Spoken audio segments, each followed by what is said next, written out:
Ang mga mag-arasaling daw na mata siya yung na sisinada ng araw.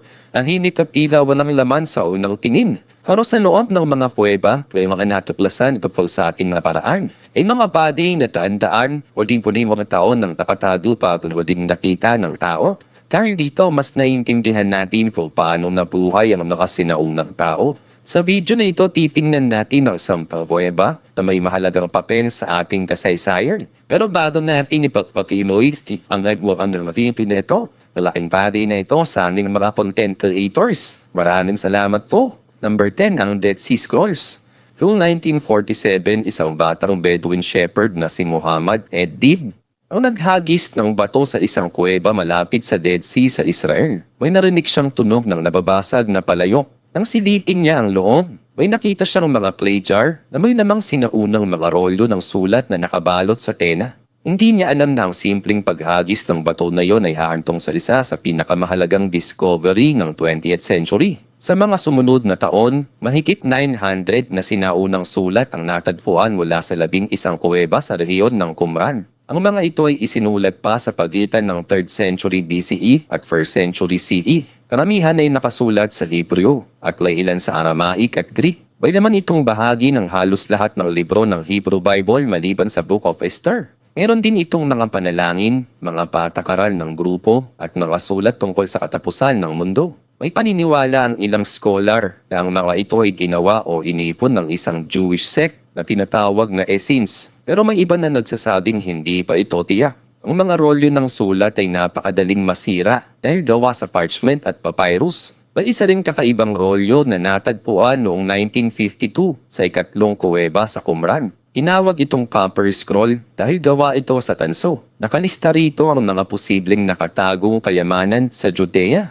Hanggang ngayon wala pang natatagpuan kahit isa sa mga kayamanang iyon. Malaki ang naging epekto ng Dead Sea Scrolls sa pag-unawa natin sa kasaysayan ng Judaism bago ang pagsilang ng Christianity. Ipinakita nito na hindi iisa ang paniniwala noon. May iba't ibang grupo at iba't ibang interpretasyon ng mga banal na kasulatan. Dahil mas matanda ng halos 1,000 years ang mga kopyang ito kaysa sa dating kilalang sinaunang sulat na patunayan ng mga scholar na halos pareho ang laman ng mga sumunod na kopya. Ibig sabihin, maingat na naipasa ang mga teksto sa loob ng maraming siglo. Number 9, ang Altamira Cave. Sa Spain naman may isang kuweba na nagbago sa pagtingin ng mundo sa sinaunang sining. Noong 1868, may isang hunter na si Modesto Cubillas ang nakadiskubre ng kuweba malapit sa Santillana del Mar sa Cantabria.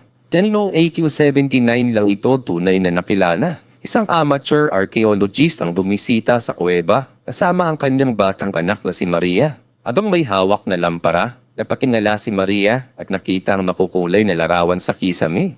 May mga guhit ng bison, kabayo at usa na ipininta gamit ang pula, itim at okre na punan. Napakadetalyado ng mga ito. Parang gumagalaw ang mga hayop sa dingding. Ito ang Altamira Cave Paintings, ang unang prehistoric cave art na pinilala ng modernong science. Ayon sa pagsusuri, ang mga painting na ito ay nasa pagitan ng 36,000 at 14,000 years old.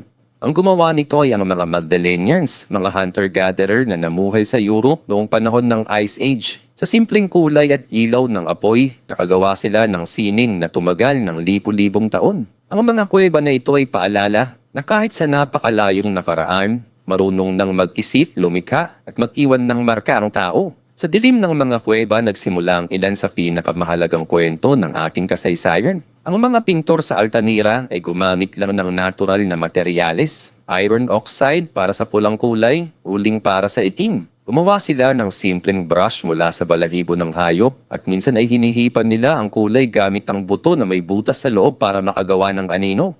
Inamit din nila ang natural na hugis at kurba ng kisame ng kuweba para magmukhang may galaw at lalim ang mga hayop.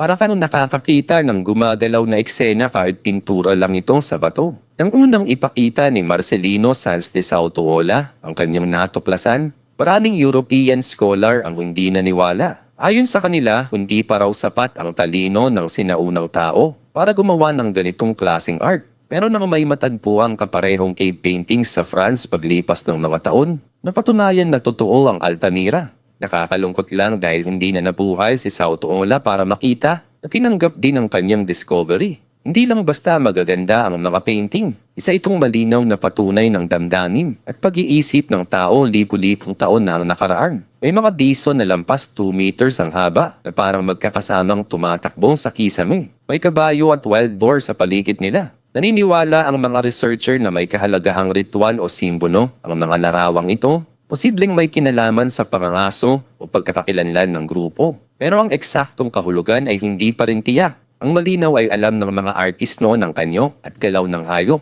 Marunong silang gumanik ng disenyo sa paraang hindi inaasahan para sa panahong iyon. Sa paglipas ng panahon, dumami ang bumisita sa kuweba. Noong 20th century, ang carbon dioxide at humidity mula sa libu-libong tao ay nagsimulang magdulot ng molds at pagkasira ng kunan.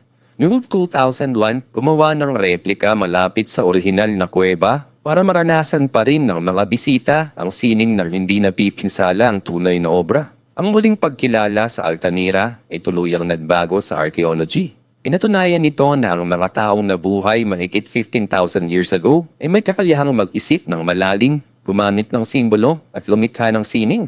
Sa loob ng madilim na kuweba, ipinakita ng sinaunang tao na ang sining at survival ay magkasama nilang hinubog.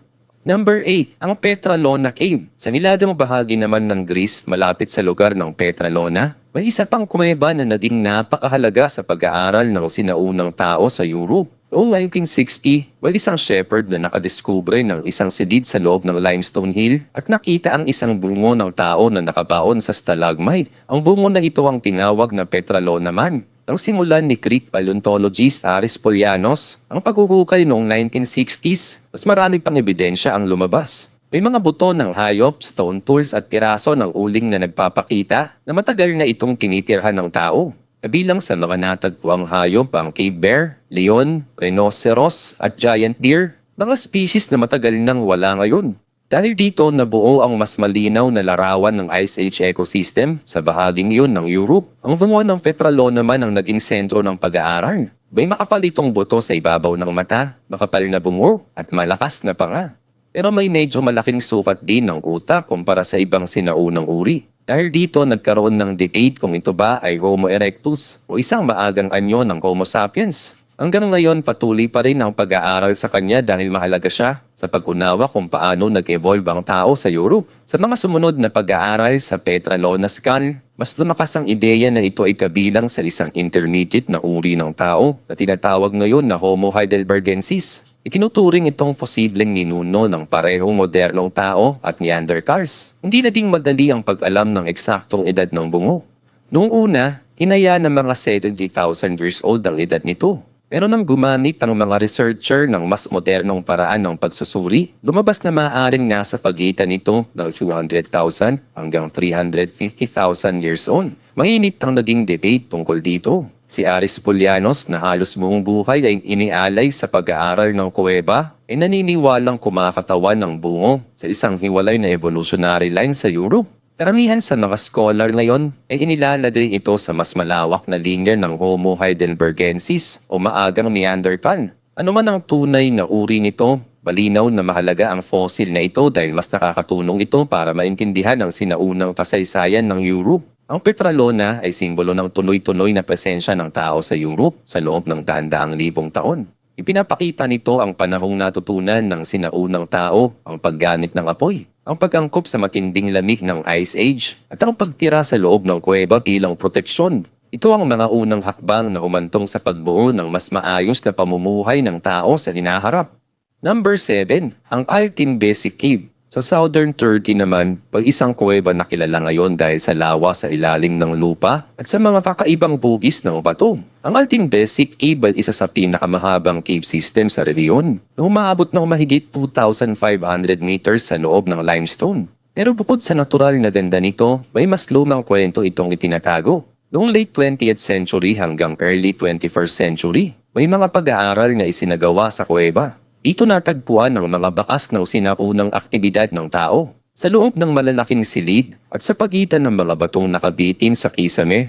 Nakita ang mga piraso ng palayok, mga kaganitang gawa sa bato at mga piraso ng huling. Ipinapakita nito na ginamit ang ilang bahagi ng kuweba noong Neolithic period. Ang ilang bahagi sa itaas ng kuweba ay maaabot lamang sa nakikitid at may tubig na daanan. Sa mga bahaging ito may natagpuang mga patong ng lupa at bato na nagmula pa sa panahon ng Ice Age. Malaking tulong ito para maintindihan ang dating klima ng lugar. Isa sa pinakakapansin-pansing bahagi ng kuweba ay ang napakalaking lawa sa ilalim ng lupa na may habang mahigit 125 meters, ang pinakamalaki sa 30. Dahil pare-pareho ang temperatura sa loob ng kuweba at may mga mineral sa paligid, napanatili ang ilang bagay tulad ng maliliit na piraso ng kuling at buto. Patay sa pagsusuri sa mga natagpuang piraso, maaaring ginamit ang lugar manigit 7,000 years ago. Patuloy pa rin pinag-aaralan ng mga ebidensya para mas malinaw kung kailan ito ginamit. Mayroon ding mga rock carving at marka ng usok sa kisame na nagpapahiwatig ng paggamit ng sulo o torch. Posibleng may ritual o simbolikong aktibidad na ginawa rito at hindi lamang simpleng tirahan.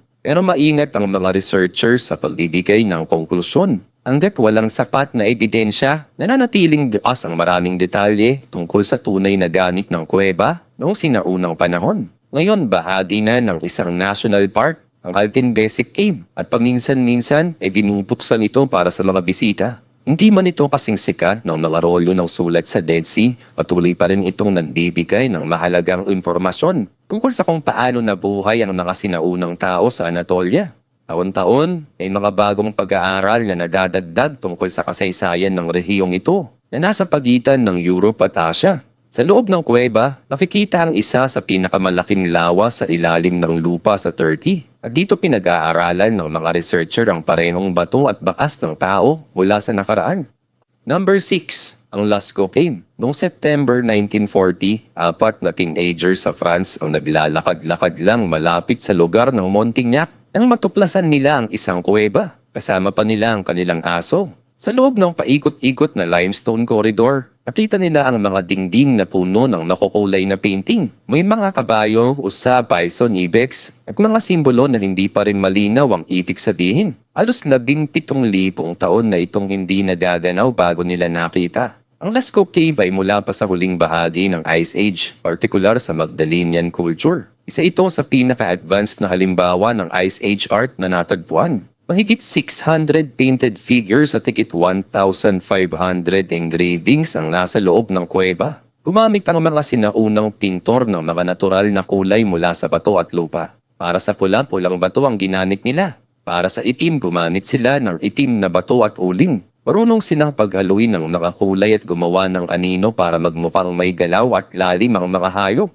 Isang kilalang bahagi ng kuweba ay ang Hall of the Bulls, kung saan makikita ang malalaking hayop na umaabot hanggang 5 meters ang haba. Sa ibang bahagi naman may mga abstract sign at hand stencil na posibleng may simbolikong kahulugan. Maraming teorya ang lumabas, wala sa hunting magic hanggang sa espiritual na kwento, pero hanggang ngayon ay wala pang tiyak na sagot tungkol sa tunay na kahulugan ng mga ito. Patay sa pagsusuri sa mga natagpuang piraso ng suno at bakas ng kulay, lumalabas na paulit-ulit na binisita ng tao ang kuweba sa loob ng daang taon.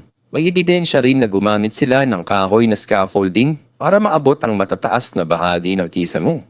Ipinapakita nito na may plano at organisadong sistema sila sa paggawa ng art. Pagkatapos itong madiskubre, naging sikat na destinasyon ng kuweba. Pero pagsapit ng 1950s, libo-libong bisita bawat taon ang pumapasok dahil sa carbon dioxide, init at moisture mula sa hininga ng tao, nagsimulang masira ang mga painting. Dahil dito isinara ng gobyerno ng France ang kuweba noong 1963. Para hindi mawala ang pagkakataon ng publiko na makita ito, gumawa sila ng detalyadong replika. Naitayo ang Lascaux 2, 3 at 4 sa iba't ibang panahon. Bawat isa ay mas eksakto kaysa sa nauna. Noong 2016, binuksan ang Lascaux 4 gamit ang 3-dimensional laser scanning at digital projection para kopyahin ang bawat brushstroke at kurba ng orihinal. Number 5, ang Cave of the Treasure. Sa gilid naman ng Dead Sea sa Israel, may isa pang kuweba na nakapagtago ng kamanghamanghang yaman mula sa sinaunang panahon. Kilala ito bilang Cave of the Treasure sa Judean Desert. Isa ito sa pinaka-nakakagulat na lugar kung saan natagpuan ang napakaraming prehistoric artifact na sabay-sabay na nakatago sa loob ng isang kuweba. Noong 1961, pinangunahan ng archaeologist na si Pesa Bar Adon ang isang expedition sa isang malalim na bangin sa Nahal Nishmar Gorge sa Judean Desert. Sa loob ng isang kuweba na halos nakatago sa gilid ng bangin, may natuklasan silang daan-daang sinaunang bagay na nakabalot sa mga banig na gawa sa tuyong damo at maingat na itinago sa isang liblib na silid. Ayon sa pag-aaral at iba pang ebidensya sa paligid, ang mga bagay na ito ay mahigit 6,000 years old. Mahigit 400 na artifact ang natagpuan, gawa sa copper, ivory, buto at bato. Para sa panahong iyon, napakarami at napaka-advanced na koleksyon ito. Kabilang sa mga nahanap ay mga scepter, mace head, parang korona, at iba pang ceremonial object na hindi pa nakikita noon sa rehiyon. Ang pagkakagawa ay kahanga-hanga. May mga casting technique at detalyadong disenyo na mas maaga pa kaysa sa malawakang metalworking sa ancient Near East. Pinapakita nito na marunong na silang gumamit ng metal hindi lang para sa pang-araw-araw na gamit kundi para rin sa mga seremonya at paniniwala. Hanggang ngayon pinagdedebatehan pa rin kung bakit itinago ang mga ito sa kuweba. May mga scholar na naniniwalang ito ay ritual regalia mula sa isang templo o sagradong lugar at posibleng itinago para iligtas sa panahon ng panganib. May iba namang nagsasabi na maaaring handog o sagradong gamit ito na konektado sa isang templo na natuklasan malapit sa lugar at aktibo noong parehong panahon. Ipinapakita ng Cave of the Treasure na mas maunlad ang paggawa ng gamit ng mga sinaunang tao sa rehiyong iyon kaysa sa dating akala. Ang kuweba ay mahirap marating dahil nasa gilid ito ng bangin at maaabot lamang gamit ang mga gamit sa pag-akyat. Dahil sa nokasyong ito, nanatiling hindi nagalaw ang mga natagpuang bagay sa loob ng libu-libong taon. Ang inabas ang mga ito sa liwanag, nagbago ang pagtingin ng mga researcher sa paggamit ng metal sa sinaunang rehiyon ng Middle East. Ngayon karamihan sa mga natagpuang bagay ay naingatan sa Israel Museum sa Jerusalem. Hindi man natin alam kung sino ang nagtago ng mga ito, patuloy pa rin silang nagbibigay ng impormasyon tungkol sa mga taong nabuhay noon sa disyerto. Number 4. Ang Chauvet Cave. Noong December 1994, may tatlong explorer na nakadiskubre ng isang kuweba sa southern France na magiging isa sa pinakamahalagang lugar ng sinaunang sining sa mundo. Ito ang Chauvet on Dart Cave, batay sa pagsusuri sa uling at mga bakas ng kulay. Ang nakaguhit dito ay nasa pagitan ng 32,000 hanggang 36,000 years old. Mas matanda pa ito kaysa sa Lascaux at Altamira. Napanatili ng maayos ang nakaguhit dahil natabunan ng kuweba ng mga bumagsak na bato noong Ice Age at nanatiling sarado hanggang sa muling matuklasan. Sa loob, mahigit 400 na larawan ng mga hayop ang nakikita sa dingding. May mga leon, rhinoceros, mammoth, kabayo, bison at oso. Ang ilan sa mga hayop na ito ay bihirang makita sa ibang sinaunang sining. Isa sa pinakakilala ay ang larawan ng mga kabayo na malinaw pa rin ang detalye kahit libu-libong taon na ang lumipas. Number 3. Ang Dinaledi Chamber sa Rising Star Cave. Sa South Africa, sa loob ng Rising Star Cave System malapit sa Johannesburg, may isang silid na tinatawag na Dinaledi Chamber. Noong 2015, natuklasan dito ang mahigit 1,500 buto mula sa isang sinaunang uri ng tao na tinawag na Homo naledi. Isa ito sa pinakamalaking fossil discovery sa kasaysayan ng Africa. Mas nakakagulat pa, halos lahat ng buto ay tila sadyang inilagay sa isang napakakikib at mahirap pasuking silid sa ilalim ng lupa. Dahil dito, nagkaroon ng malaking debate kung sinadya ba nilang ilagay roon ang kanilang mga patay. May ilang researcher na nagtanong kung baka inanod lang ang mga buto dahil sa malakas na ulan o baha. Pero nang suriin ang lugar, walang nakitang palatandaan ng pagbaha o marka ng mga hayop na maaaring nagdala ng mga labi ron. Wala ring kasamang gamit na bato o iba pang bagay na karaniwang makikita sa tiyahan. Dahil dito, mas lumakas ang posibilidad na sadyang ginamit ang silid para pagladyan ng mga patay. Kung totoo ito, ibig sabihin ay kahit maliit ang kanilang utak, maaaring may kakayahan silang mag-isip ng simboliko at may organisadong social behavior. Gayunman, maingat pa rin ang mga scientists sa pagbibigay ng matibay na konklusyon. Patuloy pa rin nilang sinusuri kung hanggang saan ang talino at kakayahan ng species na ito. Ang malinaw, hindi diretso ang pag-unlad ng talino ng tao. Posibleng may iba't ibang uri ng sinaunang tao na sabay-sabay natutong mag-isip ng mas maayos at bumuo ng sarili nilang kultura sa iba't ibang paraan. Number 2, ang El Castillo Cave sa Northern Spain naman ay isa pang kuweba na mahalaga sa kasaysayan ng sinaunaw sining. Ang El Castillo Cave ay unang hinukay noong 1903 ng Spanish archaeologist na si Hermilio Alcalde del Rio. Sa paghuhukay, natuklasan ng mga bakas ng paninirahan ng tao na may edad na mahigit 150,000 years. Pero ang pinakamalaking ambag nito sa science ay dumating noong 2012. Ang suriin ang nabuo sa ibabaw ng mga larawan sa kuweba, nalaman na may ilan dito na hindi bababa sa 40,800 years old. Posibleng ang ilan sa mga ito ay gawa ng Neanderthals at hindi ng modernong tao, kabilang sa mga larawan ng pulang bilog, bakas ng kamay, mga tuldok at larawan ng usa at malaking ligaw na baka. Ang pinakasikat ay isang simpleng pulang bilog na may bakas ng kamay sa paligid nito. Ginawa ito sa pamamagitan ng paghipa ng kulay sa paligid ng kamay para maiwan ang hugis nito sa bato. Makikita ang paraan nito sa iba't ibang kuweba sa mundo, pero ang nasa El Castillo ay kabilang sa pinakamatanda. Ang mga pinakalumang larawan ay puro mga tuldok at simpleng simbolo. Sa mas bagong bahagi naman, mas detalyado na ang mga larawan ng hayop. Ikinapakita nito na unti-unting umunlad ang kanilang paraan ng pagguhit sa loob ng libu-libong taon. Mahigit 700 meters ang haba ng loob ng kuweba at marami sa mga painting ay nasa malalim na bahagi. Kung totoo na may ilan sa mga ito na mas matanda pa kaysa sa pagdating ng Homo sapiens sa Western Europe, malaking pagbabago ito sa pagtingin sa Neanderthals. Maaring may kakayahan din sila rong mag-isip ng mas malalim, hindi lang gumawa ng mga gamit at mamuhay ng magkakasama. Ang punang disk sa El Castillo ay mas matanda pa ng ilang libong taon kaysa sa art sa Lascaux at Chauvet. Ngayon bahagi ito ng UNESCO World Heritage Site, kinabibilangan ng Altamira at iba pang Paleolithic cave art sa northern Spain. May limitadong guided tour lamang para maprotektahan ang mga painting. Mahalaga ang El Castillo dahil pinapakita nito ang ugnayan ng dalawang uri ng sinaunang tao at magkaibang panahon. Sa loob ng kuweba, may mga simpleng pulang marka na iniwan ng mga taong nabuhay lipu-lipong taon na ang nakaraan. Sa pamamagitan ng mga markang ito, mas naiintindihan natin ang kanilang buhay at kakayahan.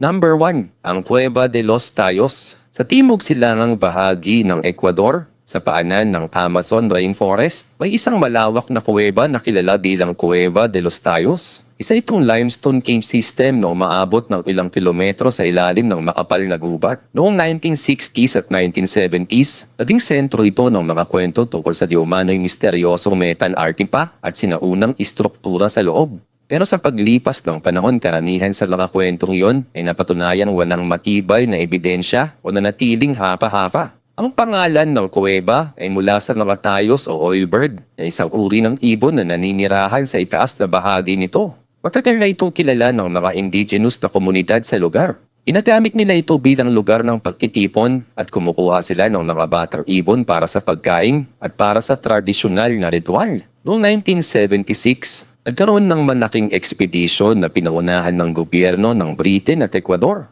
Layunin nilang patunayan ang pahayag ng explorer na si Juan Morix na nagsabing may nakita siyang parang metal library at bakas ng isang advanced na sinaunang sibilisasyon sa loob ng kuweba. Pero matapos ang maingat na paghahanap, wala silang natagpuang ganoong bagay o anumang malinaw na ebidensya na may kinawarong istruktura ang tao. Sa halip, ang mga scientists mula Ecuador at Britain ay nakakita ng mga piraso ng palayok, uling at mga kagamitang gawa sa bato. Pinapakita nito na inanit ang kuweba paminsan-minsan ng tao sa loob ng libu-libong taon.